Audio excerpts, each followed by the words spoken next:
तो हम चैप्टर पढ़ रहे थे इलेक्ट्रोकेमिस्ट्री।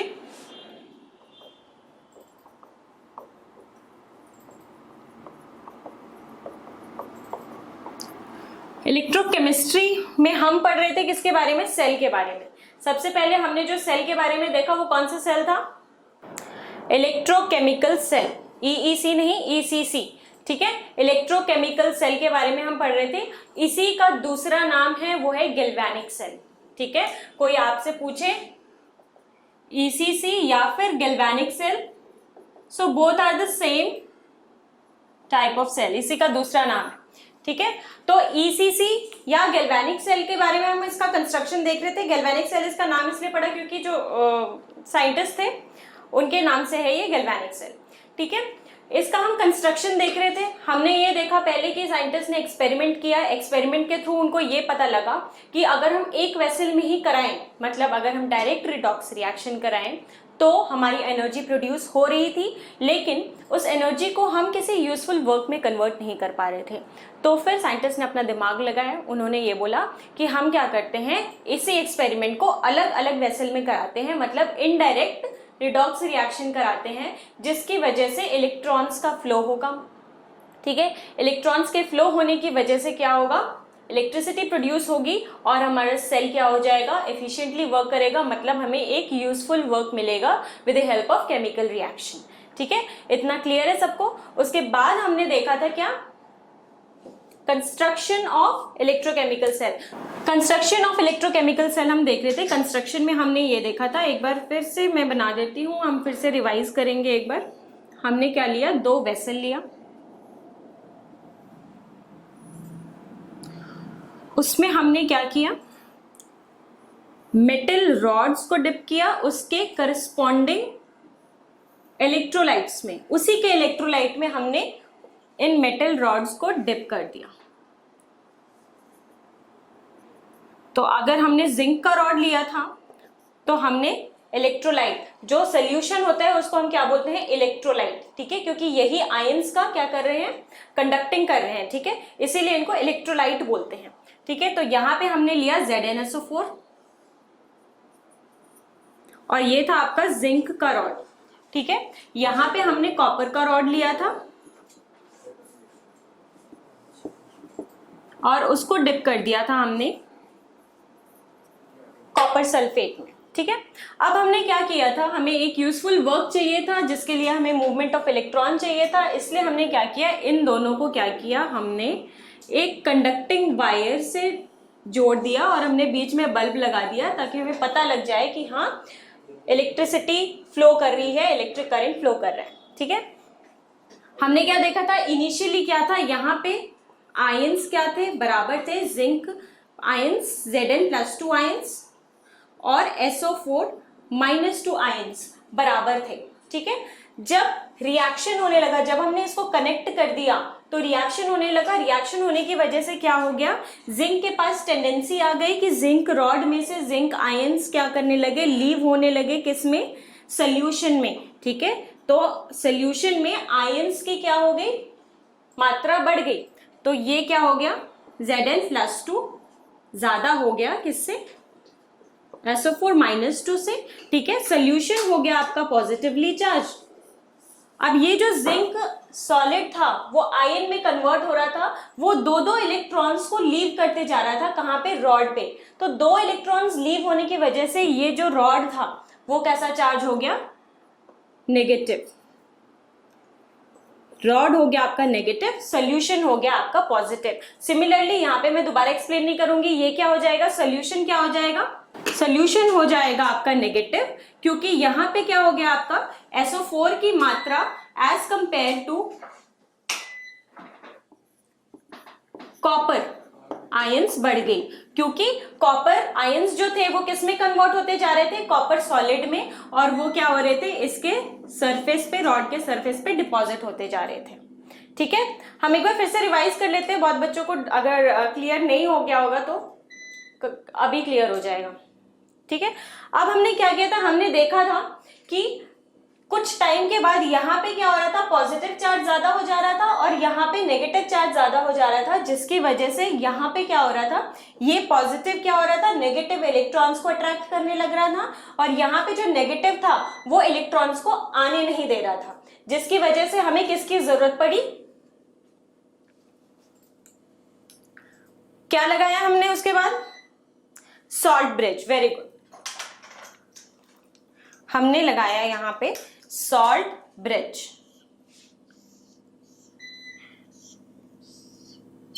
सॉल्ट ब्रिज लगाया, salt bridge in agar agar gel. Agar agar gel क्या होता है, एक semi solid liquid, semi solid substance होता है जो क्या करता है, जो इलेक्ट्रोलाइट को होल्ड करता है। अगर हम लिक्विड लेते तो क्या होता, वो सारा गिर जाता। ठीक है, हमें क्या चाहिए कि जो इलेक्ट्रोलाइट को होल्ड करके रखे, इसीलिए हमने एक सेमी सॉलिड सब्सटेंस लिया। इसके अंदर अगार अगार जेल के अंदर हमने इनर्ट इलेक्ट्रोलाइट यूज किया। इनर्ट इलेक्ट्रोलाइट हम कौन कौन सा यूज कर सकते हैं, KCl एंड HNO3 नहीं, HNO3 तो क्या हो गया, एसिड हो गया, KNO3, ठीक है, और NH4Cl। वेरी गुड, ठीक है। अब क्या हुआ, जैसे ही हमने यहाँ पे सॉल्ट ब्रिज लगाया, हमारा जो ये वाला प्रॉब्लम था वो सॉल्व हो गया। कैसे सॉल्व हुआ, जैसे ही यहाँ पे पॉजिटिव आयंस की मात्रा ज्यादा हो रही थी, यहाँ पे तुरंत कौन आ जा रहा था, अगर मैंने KCl लिया है तो कौन आ जा रहा था, यहाँ पे क्लोराइड आयन आके इसको न्यूट्रलाइज कर दे रहा था। इनर्ट का मतलब है कि, अभी मैं सवारा बता रही हूँ, इनर्ट का मैंने कल भी बताया था कि मुझे यहाँ पे कोई केमिकल रिएक्शन इन दोनों के बीच में नहीं चाहिए। I don't want these two react with each other, क्योंकि रिएक्शन तो हमें किसका कराना है, जिंक और कॉपर सल्फेट का कराना है। ठीक है, इसीलिए हम इनर्ट इलेक्ट्रोलाइट यूज करेंगे ताकि यहाँ पे कोई रिएक्शन ना हो। ठीक है, तो यहाँ पे जैसे ही पॉजिटिव की मात्रा ज्यादा हुई, क्लोराइड आयन आ गया, और यहाँ पे नेगेटिव की मात्रा ज्यादा हुई तो कौन आयन आ गया, कैटायन आ गया। ठीक है, अब क्या हो गया, सॉल्ट ब्रिज ने अपना पर्पस सॉल्व कर दिया। सॉल्ट ब्रिज आया और जितना भी आपका जो चार्ज ज्यादा हो रहा था उसको न्यूट्रलाइज कर दिया और इलेक्ट्रिक करंट फिर से फ्लो करने लगा और हमारा जो सेल है वो इफेक्टिव हो गया। ठीक है, अब हम देखेंगे कि सॉल्ट ब्रिज क्या होता है। ठीक है, तो लिखो salt bridge, its importance and its function.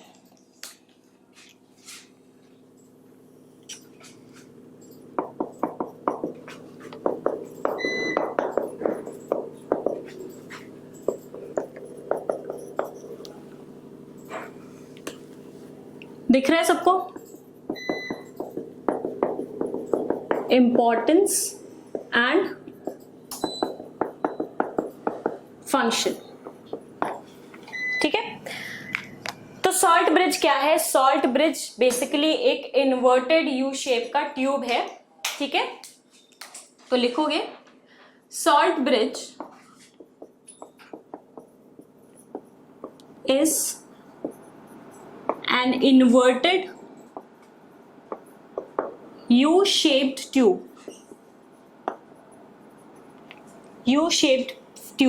filled with a semi-solid substance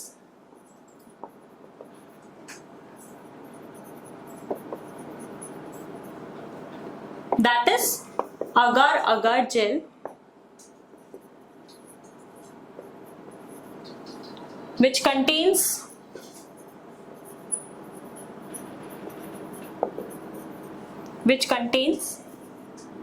an inert electrolyte। ठीक है, लिख लिया। Salt bridge inverted U shape tube होता है जिसमें हमने क्या, एक सेमी सॉलिड सब्सटेंस रखा और एक इनर्ट इलेक्ट्रोलाइट रखा। ठीक है, अब लिखते हैं इसका इंपॉर्टेंस क्या होता है।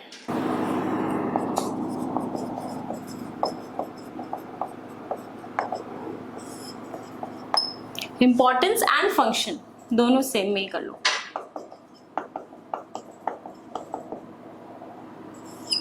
सॉल्ट ब्रिज इंपॉर्टेंस नहीं, इसका जितना मैं आपको पढ़ा रही हूं उतनी ही जरूरत है आपको, इससे ज्यादा पढ़ने की जरूरत नहीं है। ठीक है, जितना मैं पढ़ा रही हूं वो सफिशिएंट है, more than sufficient for you। पहली बात देखो, सॉल्ट ब्रिज क्या करता है, सॉल्ट ब्रिज का डायग्राम आपके नोटबुक में बना होगा। ये क्या करता है, सर्किट को कंप्लीट करता है। ठीक है, हमने कंडक्टिंग वायर से जोड़ दिया किसको, इलेक्ट्रोड्स को, लेकिन सोल्यूशन को भी तो जोड़ना होगा। तो हमने सोल्यूशन को जोड़ने के लिए क्या किया, सॉल्ट ब्रिज लगाया, मतलब टोटल जो सर्किट था वो क्या हो गया, कंप्लीट हो गया। तो पहला इसका फंक्शन है, इट completes the circuit. ठीक है, it completes the circuit. The second important function is that it maintains the electrical neutrality of the cell. Electrical neutrality का यही मतलब है, वहां पे क्या ज्यादा हो जा रहा था, जिंक आयन ज्यादा हो जा रहा था, और यहाँ पे क्या हो रहा था, सल्फेट आयन ज्यादा हो जा रहे थे। ठीक है, तो इसको न्यूट्रलाइज करने के लिए हमें सॉल्ट ब्रिज का यूज करना पड़ा। तो it maintains electrical neutrality of the cell, it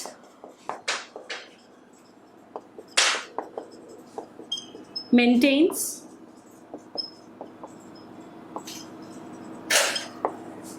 electrical neutrality of cell. Clear है इतना? अब हम देखते हैं जो हम इलेक्ट्रोलाइट यूज कर रहे हैं वो हम कौन कौन सा इलेक्ट्रोलाइट, जो आइडियल इलेक्ट्रोलाइट होगा सॉल्ट ब्रिज के लिए वो कौन सा होगा। ठीक है, तो हेडिंग डालो, इतना लिख लिया सबने?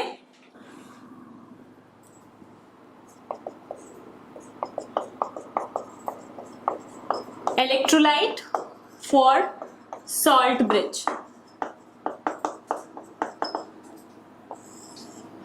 हम कौन सा इलेक्ट्रोलाइट यूज करेंगे सॉल्ट ब्रिज के लिए? जो पहला इंपॉर्टेंट चीज है इलेक्ट्रोलाइट के लिए कि उसकी जो आयनिक मोबिलिटी होनी चाहिए केटायंस की और एनायंस की, वो क्या होनी चाहिए, बराबर होनी चाहिए। इनर्ट तो है, ठीक है। एक और इंपॉर्टेंट चीज जो था वो आयनिक मोबिलिटी क्या होनी चाहिए, बराबर होनी चाहिए। तो इसको मैं अभी समझाऊंगी, पहले लिखो आयनिक मोबिलिटी।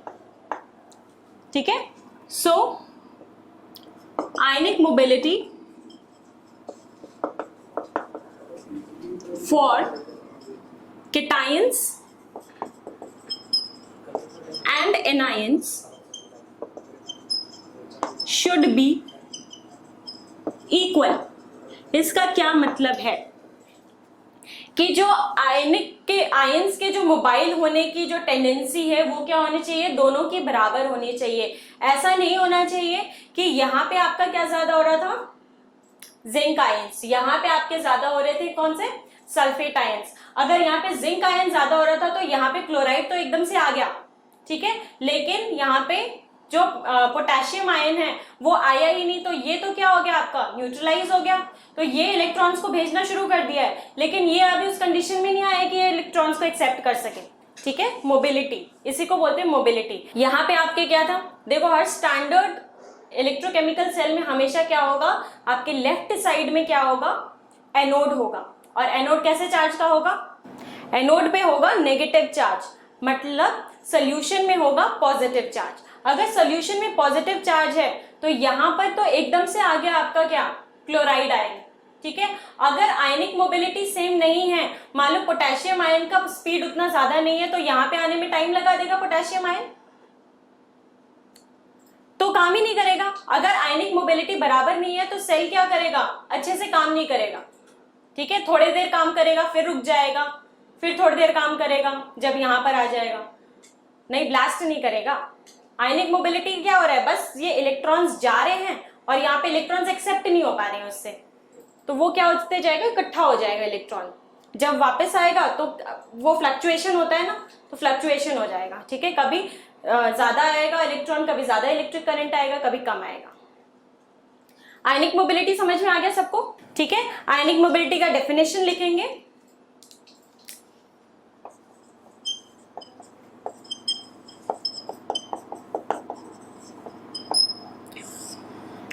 लिखो, it is the speed of ions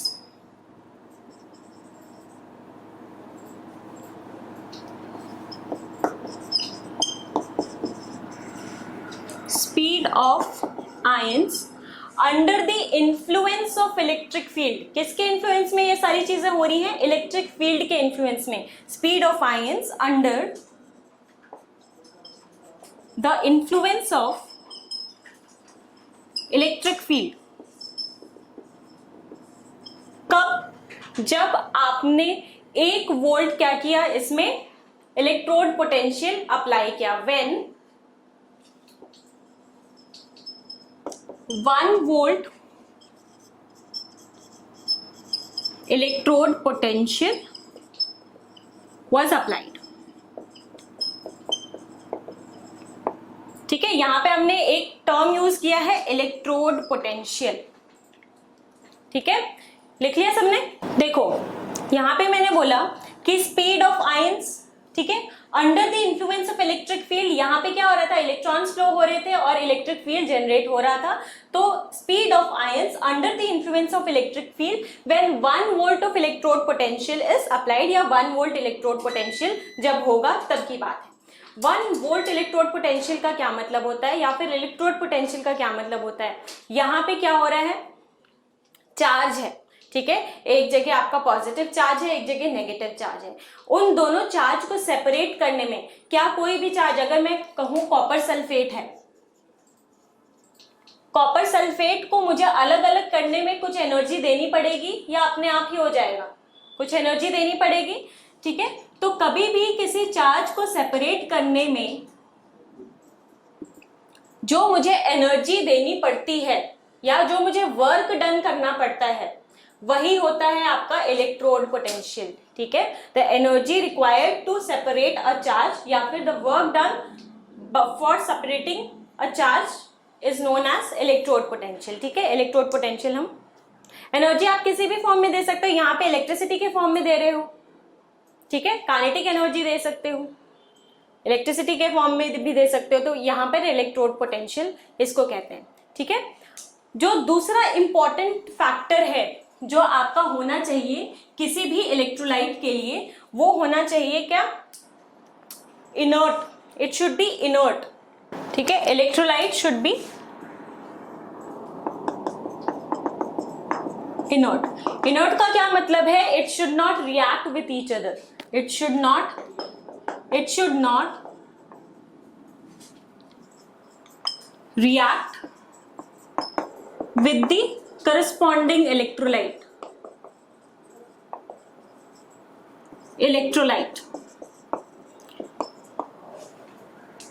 इतनी बात समझ में आ गई? इनर्ट होना चाहिए और मोबिलिटी क्या होनी चाहिए? बराबर होनी चाहिए।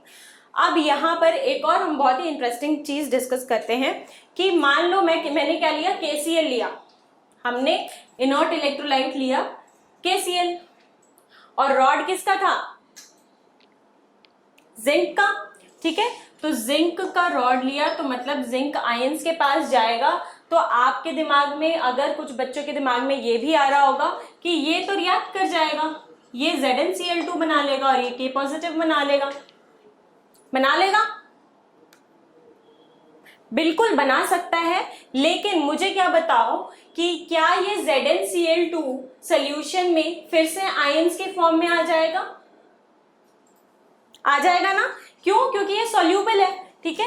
ये ZnCl2 फिर से आ गया किस फॉर्म में? Zn+2 और Cl2Cl- में। तो बात तो एक ही हो गई, ये रिएक्ट नहीं किया, ठीक है। अब मुझे एक सवाल का जवाब देना, अगर मैं जिंक रॉड की जगह जिंक ना लेके मैं क्या लेती? सिल्वर का रॉड लेती, तो क्या होता? यहां पे मैं कह सकती हूँ नो रिएक्शन, यहाँ पे वेरी गुड, ठीक है ज्योति, वेरी गुड। यहाँ पे क्या होता? AgCl प्रेसिपिटेट हो जाता, ये है रिएक्शन, ठीक है। ये रिएक्शन नहीं है क्योंकि ये तो पहले भी आयंस के फॉर्म में था, अभी भी आयंस के फॉर्म में है, लेकिन अगर AgCl बन जाएगा वो तो नीचे प्रेसिपिटेट होने लगेगा, है ना, तो वो रिएक्शन हमें नहीं चाहिए। So KCl is an inert electrolyte for zinc rod, लेकिन it is not an inert electrolyte for silver rod. Example ये लिख के फिर आप नीचे नोट करके लिख लेना कि अगर हम KCl और Ag+ ले लें तो this will not be N inert electrolyte. AgCl precipitate बना लेगा। कौन से कलर का प्रेसिपिटेट बनाता है? वाइट, ठीक है, वाइट कलर का प्रेसिपिटेट बना लेगा। तो ये वी डोंट वांट दिस, ठीक है, नोट करके लिखो। इनर्ट इलेक्ट्रोलाइट के नीचे ही नोट कर लेना, लिखेंगे कि KCl is an inert electrolyte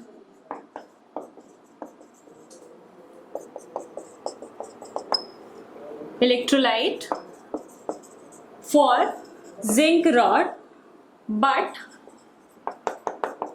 it is not an inert electrolyte. Inert electrolyte for silver rod because of the precipitation of AgCl. अब हम बात करते हैं रॉड की। जो हम रॉड यूज कर रहे हैं, उसको हम क्या कहते हैं?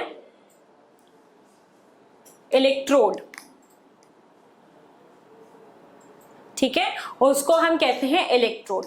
अब depending upon two types of tendencies, जो रॉड का वेट है वो क्या हो सकता है? या तो इंक्रीज हो सकता है, या डिक्रीज हो सकता है, या फिर क्या हो सकता है?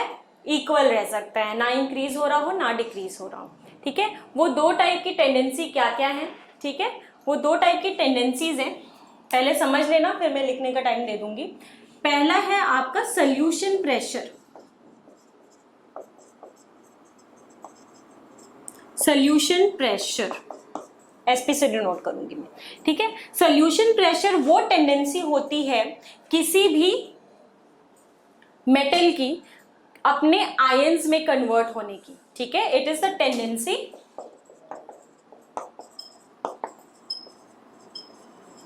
Of metals to convert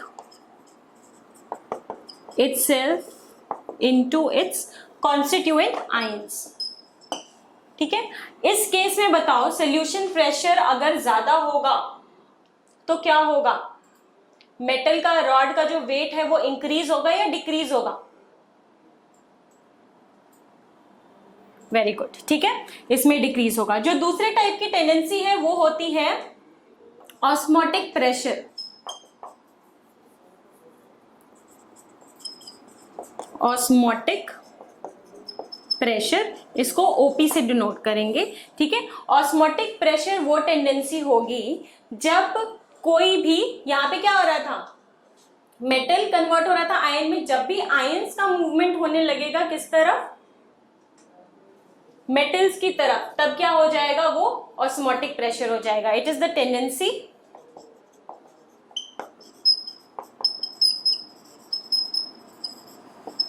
of ions to convert itself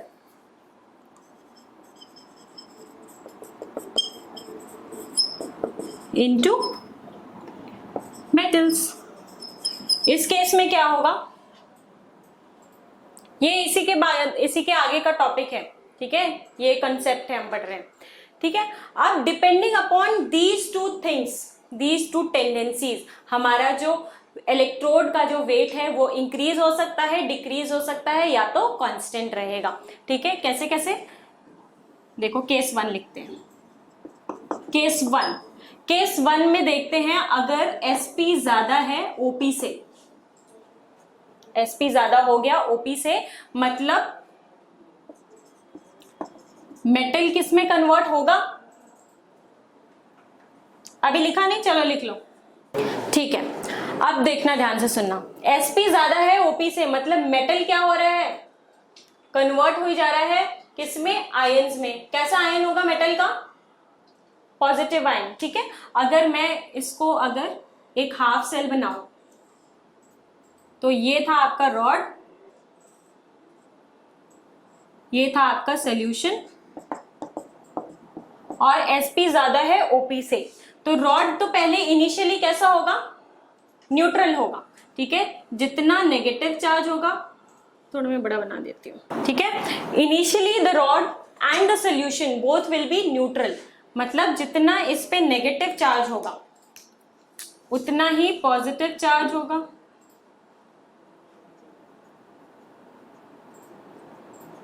ठीक है, न्यूट्रल है। और बाहर भी जितना नेगेटिव चार्ज होगा उतना ही पॉजिटिव चार्ज होगा।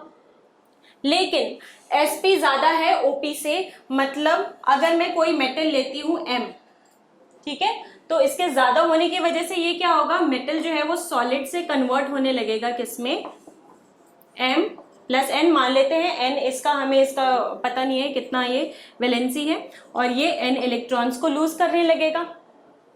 अब n इलेक्ट्रॉन्स को लूज कर देगा, जैसे जैसे वो n इलेक्ट्रॉन्स को लूज करते जाएगा वैसे वैसे रॉड पे एक इलेक्ट्रॉन को लूज करेगा तो एक नेगेटिव, दो नेगेटिव, तीन नेगेटिव, चार नेगेटिव, पांच, छह, ऐसे सारे के सारे चार्ज कैसे हो जाएंगे इस पे, रॉड क्या हो गया,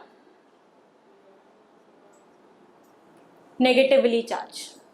और ये मेटल लूज होके कहाँ आ रहा है, सोल्यूशन में, मतलब सोल्यूशन का कैसा चार्ज हो जाएगा, यहाँ पे इसके चारों ओर पॉजिटिव चार्ज हो जाएगा। आगे बात समझ में, इतना क्लियर है सबको, ठीक है।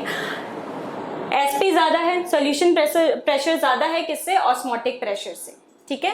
क्या हुआ, इनिशियली क्या था, रॉड भी क्या था हमारा, न्यूट्रल था, सॉल्यूशन भी न्यूट्रल था, लेकिन सॉल्यूशन प्रेशर ज्यादा होने की वजह से क्या होने लगा, जो मेटल की टेंडेंसी बढ़ गई किसमें, आयंस में कन्वर्ट होने की। अब मेटल तो आयन में कन्वर्ट होते जा रहा है, आयन में कन्वर्ट होके कहाँ जाएगा, सोल्यूशन में, तो सोल्यूशन में पॉजिटिव चार्जेस की मात्रा बढ़ गई, है ना। और रॉड पे ये मेटल जो है वो आयंस में कन्वर्ट कैसे हो रहा है, रॉड पे इलेक्ट्रॉन्स को लीव करके, तो रॉड पे चार्ज कैसा हो गया, नेगेटिव चार्ज। अब क्या हो गया, यहाँ पे सारा नेगेटिव चार्ज आ गया और यहाँ पे पॉजिटिव चार्ज आ गया। इतना क्लियर है, ठीक है। अब कुछ समय बाद क्या होगा, यहाँ पे ये पूरा पॉजिटिव चार्ज से घिर जाएगा और ये पूरा नेगेटिव चार्ज से घिर जाएगा, और ये जो रिएक्शन पहले हो रही थी ये वाली, ये क्या हो जाएगी, बंद हो जाएगी। मतलब ये किस सिचुएशन में आ जाएगा, इक्विलिब्रियम सिचुएशन में आ जाएगा। तो आफ्टर सम टाइम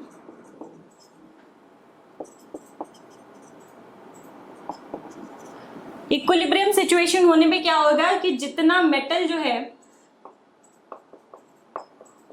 इसमें कन्वर्ट होने लगेगा, वैसे ही उतना ही किसमें हो जाएगा, ये मेटल सॉलिड में कन्वर्ट हो जाएगा, ठीक है। ये इक्विलिब्रियम कंडीशन हो जाएगा इसका।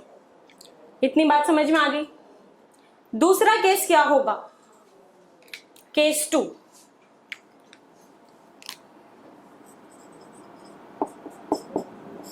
केस 2 होगा जब ऑस्मोटिक प्रेशर ज्यादा होगा किससे, सोल्यूशन प्रेशर से। यहां पे नेगेटिव आ गया, ठीक है, रॉड पे कैसा चार्ज आ गया, नेगेटिव आ गया, और यहां पर क्या चार्ज आ गया, पॉजिटिव चार्ज आ गया। अब ये क्या करेगा, जब यहाँ पे बहुत ज्यादा नेगेटिव और उतना ही पॉजिटिव चार्ज दोनों क्या हो जाएंगे, इक्विलिब्रियम में आ जाएंगे, मतलब एक बराबर हो जाएंगे। तो ये क्या कहेगा, सोल्यूशन ये नहीं चाहेगा कि ये और इलेक्ट्रॉन्स दे, क्योंकि ये तो ऑलरेडी हो गया है ना, ये और आयंस देगा, तो वो तो इसको ये नेगेटिव नेगेटिव क्या करेगा, रिपेल करेगा, ये इलेक्ट्रॉन देना नहीं चाहेगा, और सोल्यूशन जो है वो आयंस लेना नहीं चाहेगा, मतलब वो क्या हो जाएगा, स्टैटिक हो जाएगा। आगे बात समझ में। केस 2 जब ऑस्मोटिक प्रेशर बढ़ जाएगा और सोल्यूशन प्रेशर कम हो जाएगा, तो यहां पर क्या हो रहा था, पहले एक बार यहां पे कर लेते हैं। वेट ऑफ रॉड डिक्रीज हो रहा था, रॉड कैसा चार्ज हो रहा था, नेगेटिव चार्ज हो रहा था, सोल्यूशन कैसा चार्ज हो रहा था, पॉजिटिव चार्ज हो रहा था, ठीक है। यहां पे उसका सारा उल्टा हो जाएगा, क्या होगा, यहां पे वेट ऑफ रॉड क्या हो जाएगा, इधर वेट ऑफ रॉड इंक्रीज होगा, रॉड पे चार्ज कैसा होगा, रॉड पे चार्ज हो जाएगा पॉजिटिव, और सोल्यूशन में चार्ज कैसे हो जाएगा, नेगेटिव। जब भी रॉड पे नेगेटिव चार्ज होगा उसको हम कौन सा इलेक्ट्रोड बोलेंगे, लोन। कल का लोन याद है ना, हाँ, कैथोड नहीं बोलना गलती से भी, लोन इसलिए याद कराया मैंने। जब भी रॉड, हम गैल्वेनिक सेल की बात कर रहे हैं, हम इलेक्ट्रोकेमिकल सेल की बात कर रहे हैं, वहां पे नेगेटिव का मतलब एनोड होता है, लोन, ठीक है। तो यहाँ पर ये आ जाएगा आपका एनोड की तरह बिहेव करने लगेगा, और ये किसकी तरह बिहेव करने लगेगा, ये कैथोड की तरह बिहेव करने लगेगा, ठीक है। यहाँ पे भी मैं डायग्रामेटिकली एक बार रिप्रेजेंट कर देती हूँ क्या हो रहा है यहाँ पे। सोल्यूशन लिया हमने और ये था हमारा रॉड, आप लोग साथ साथ में बना सकते हो, यहाँ पे सोल्यूशन था। अब यहाँ पे ऑस्मोटिक प्रेशर ज्यादा है, मतलब आयंस का मूवमेंट होगा टूवर्ड्स मेटल, आयंस की टेंडेंसी बढ़ जाएगी मेटल्स में कन्वर्ट होने की, ठीक है। तो यहाँ पे जो M+N था वो क्या इलेक्ट्रॉन्स को एक्सेप्ट करेगा और किस में कन्वर्ट होने लगेगा, मेटल सॉलिड में, ठीक है। तो मेटल सॉलिड में कन्वर्ट होगा, वेट ऑफ रॉड क्या हो जाएगा, इंक्रीज हो जाएगा, ठीक है। अब आयंस ये क्या हो रहे हैं, यहाँ से सोल्यूशन से क्या हो रहे हैं, आयंस कम हो रहे हैं, तो यहाँ पे क्या हो जाएगा, नेगेटिव चार्ज जनरेट हो जाएगा इसके चारों तरफ, और इसके चारों तरफ क्या हो जाएगा, पॉजिटिव डेवलप हो जाएगा, ठीक है। यहाँ पे क्या हो रहा था, हमारा osmotic pressure was greater than solution pressure, जिसकी वजह से वेट ऑफ रॉड इंक्रीज हो रहा था, ठीक है। रॉड पे पॉजिटिव चार्ज आ रहा था, सोल्यूशन में नेगेटिव चार्ज आ रहा था, ठीक है। अब ये भी इक्विलिब्रियम कंडीशन में क्या होगा, यहाँ पे जब सफिशिएंट पॉजिटिव चार्ज और यहाँ पे सोल्यूशन में सफिशिएंट नेगेटिव चार्ज हो जाएगा तो ये कन्वर्जन क्या हो जाएगा, बंद हो जाएगा, ठीक है। अब हम देखते हैं तीसरा केस, जब osmotic pressure is equal to solution pressure.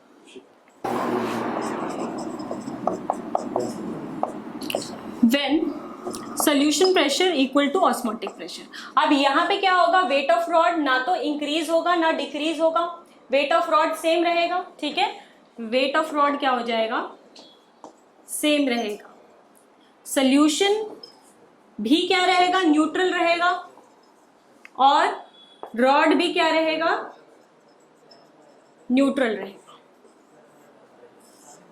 इस केस में जो इलेक्ट्रोड हो जाएगा वो न्यूट्रल है, इसीलिए इस केस में हम इलेक्ट्रोड को बोलते हैं inert electrode.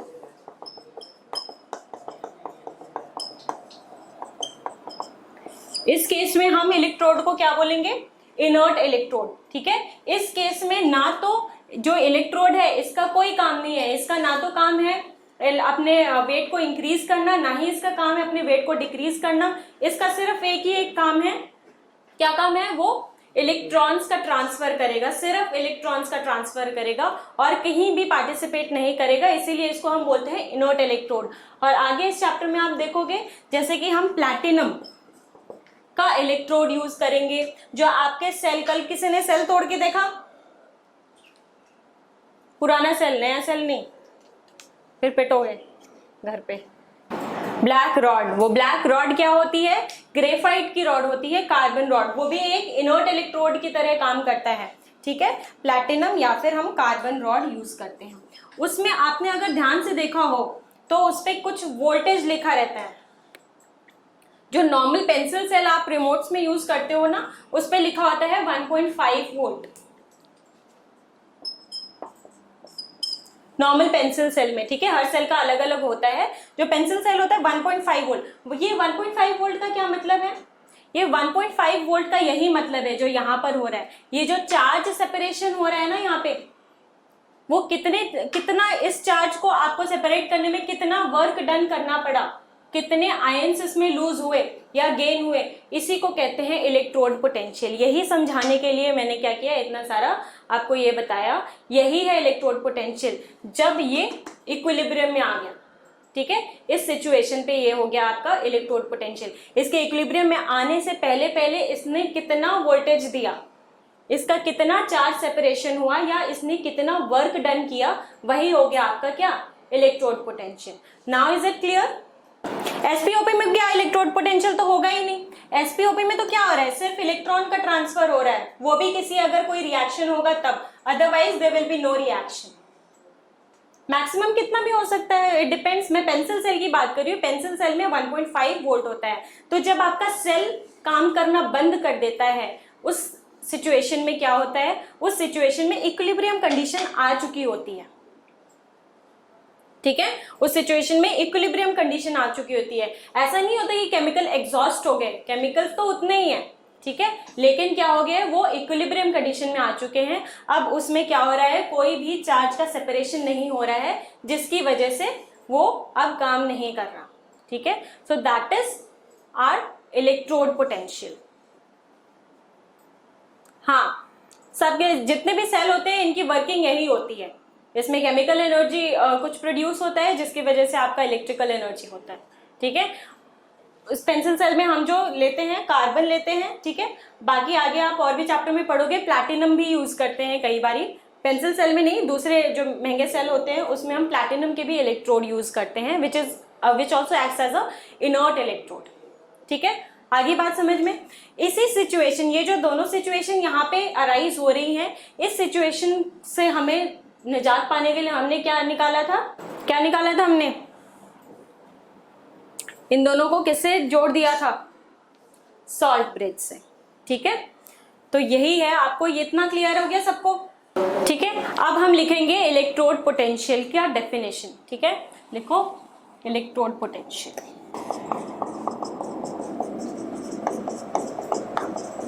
Electrode potential, electrode potential जो टर्म आया ये मैंने कब बोला आपको, जब इक्विलिब्रियम कंडीशन आ रही थी, ठीक है। At the condition of equilibrium वहां पे क्या हो रहा था, कुछ चार्ज सेपरेशन हो रहा था। उस चार्ज, फिजिक्स में आपने पढ़ा होगा, जब भी चार्ज सेपरेशन होता है उसकी वजह से क्या जनरेट होता है, एक पोटेंशियल डिफरेंस होता है कि नहीं होता है, एक पोटेंशियल डिफरेंस जनरेट होता है। यही पोटेंशियल डिफरेंस क्या है, आपका इलेक्ट्रोड पोटेंशियल, ठीक है। फिजिक्स में आप पोटेंशियल डिफरेंस बोलते हो, यहाँ पर आप क्या बोलोगे, इलेक्ट्रोड पोटेंशियल, ठीक है। जब भी आप टंकी में पानी भरते हो, ठीक है, ये है टंकी, और टंकी आपका घर का जो जितना भी सप्लाई होता है, वाटर सप्लाई, वो क्या होता है, नीचे की तरफ होता है।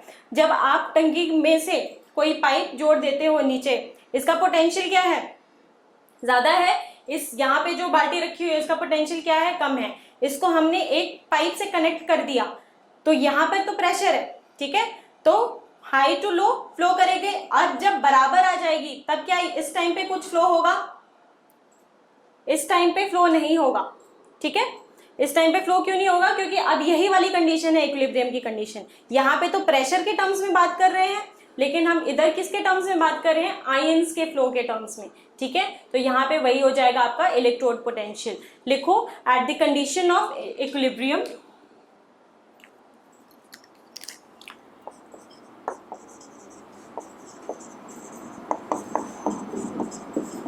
in the condition of equilibrium there is some separation in charge, due to which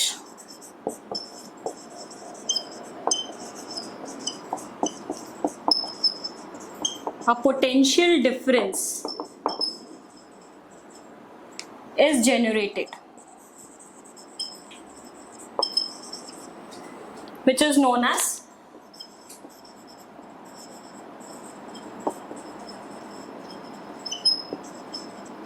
electrode potential.